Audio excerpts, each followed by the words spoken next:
The third thing is, you think you've got great engineers? Everybody's got great engineers. You know, Stanford University pumps out a great deal of very high caliber engineers, but so does MIT, and so does Carnegie Mellon, and so does USC. Many, many universities pump out great engineers.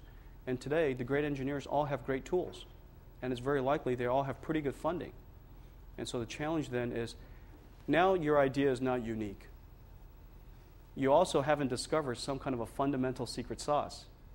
And you know that your team, although extraordinary, and you're really proud of them, is by and large no better than anybody else's team. This is really just like football in the final analysis. We have a salary cap too. Everybody's got a salary cap. Everybody's got the same number of it. You know, how many engineers does it take to build a chip?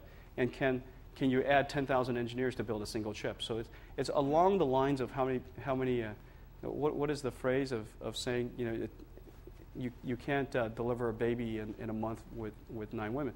I mean, I think the same thing applies with engineering. Okay, at some level, having 10 times more engineers is not helpful.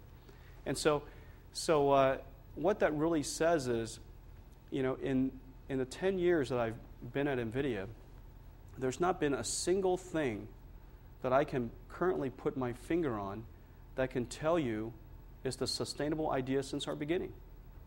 Not one. Every single good idea we invented last 30 days. And there's a phrase that many of our employees are delighted to tell you.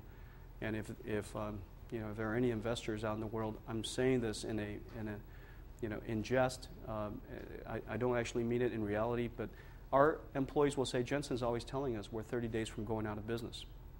We have $1 billion in the bank today. We're not really going to go out of business in 30 days.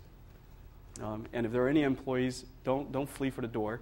But the fact of the matter is, the idea, the notion that you have to reinvent yourself every 30 days is a very important one.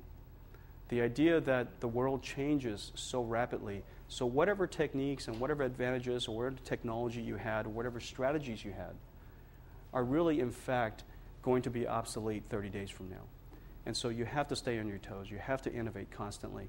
And you have to assume that you're going out of business every 30 days.